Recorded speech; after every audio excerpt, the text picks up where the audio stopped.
Hey, good morning. Today we're up on the mountain again, and we're gonna look for bootleg coal mines. Now I've heard they've been up here.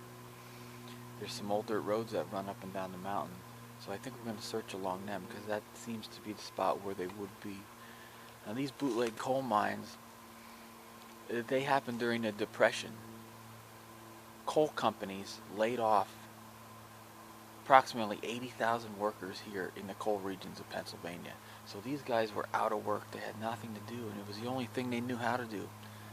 So in the cover of night, they would come back and sneak onto these coal companies' properties and just carrying a shovel and a pick and a bucket, they would dig holes, and they knew where the coal was close to the surface, and they'd fill their buckets up and they'd get out of here before they get caught by the coal company police department. They had their own police department that patrolled the properties, and they were on the lookout for these guys. And it was the only way these men were able to feed their families and to survive, is to make these bootleg coal mines and get that coal out to heat their homes. And they also used to barter with the coal, and they used to trade with it. So we're up here on the mountain, and we're going to look for these bootleg coal mines. So join me on my little journey on this.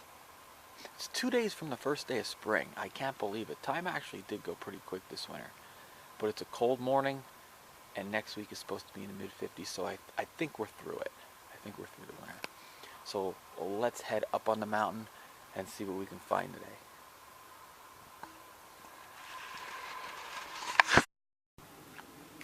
Here's something I just came across on my way up to look for the bootleg coal mines. These are mushrooms. These are called turkey tail mushrooms.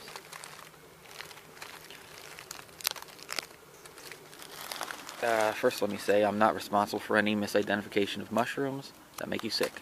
Whoa, I lost that. Okay. Like I said, these are turkey tail mushrooms, and they're named because they look like a turkey's tail that's spread during their mating season. And they're banded. They're mainly grays and tints of blues and browns. And you can identify a turkey tail as it's a polypore mushroom, meaning that it has no gills, but it has thousands of pores. So they're white underneath the top. They're banded in colors, and their real name is Trametes versicolor. And the top of a turkey tail mushroom, if you feel it, it's velvety, and if you look real close, you can see it, that it looks like velvet.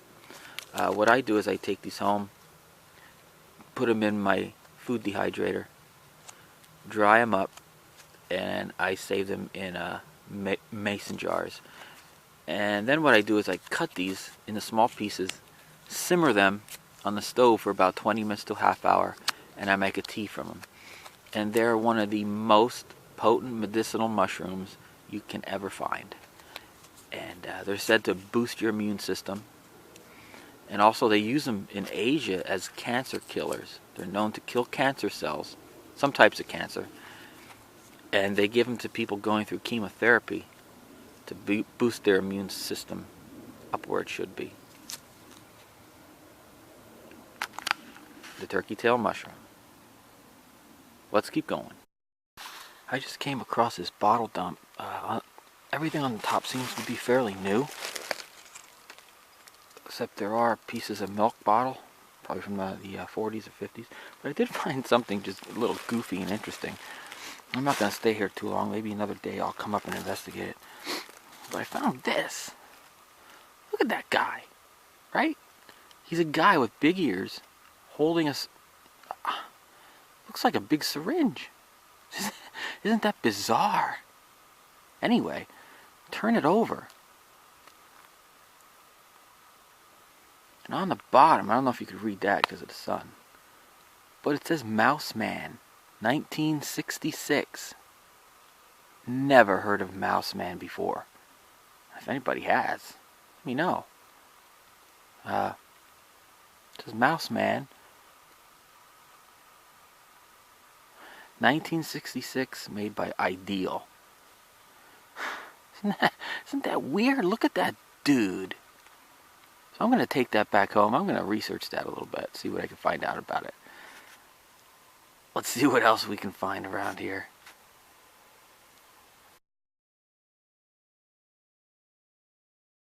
You can see along this old road, and this road dates back to the middle of the 1800s and was heavily used during the Great Depression for the coal mines. And you can see the coal right here, how shallow it is. It's almost right to the surface. Actually, it is. You can see it. And here's what we were looking for. Here they are. I heard they were up here on the mountain somewhere. There's one of them. A Bootleg coal mine. There's just a hole in the ground. It's not much to see. But the guys used to come up here at night so they wouldn't get caught, like I said, and get as much coal as they could. And they'd head out of here quick by the way of that road, which makes sense. That it's right along a road so they can get in and get out in a hurry. And you can see the coal that's still left here from them mining it.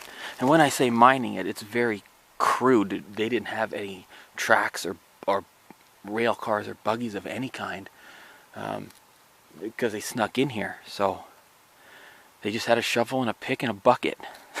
As simple as it would get. And you can see the coal that's still left here. All over the place. You can see that hole. And there's another one over there. As I almost fall. But this is a smaller one.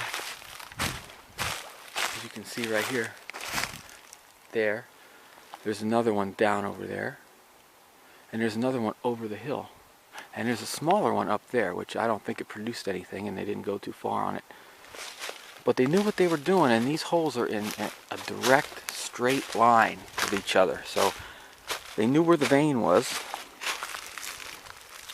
And they did it to support their families because they were laid off during the Depression. And it's all they knew how to do. They probably started in the mines as a young boy, as a coal picker.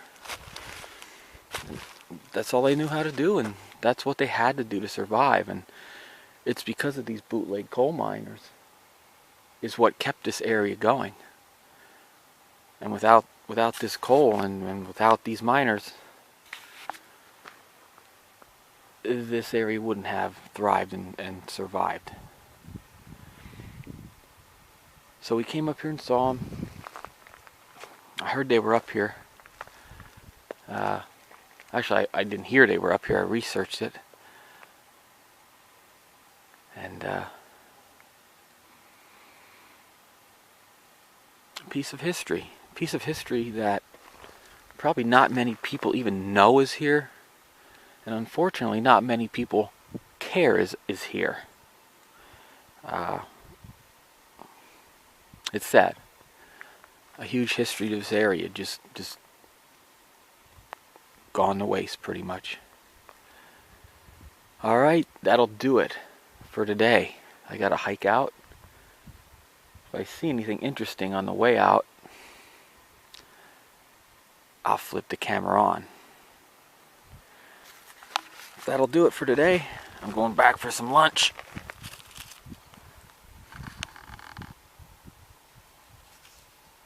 Hard anthracite coal. That's what built this area. We'll see you next time. Take care, and always, happy hunting.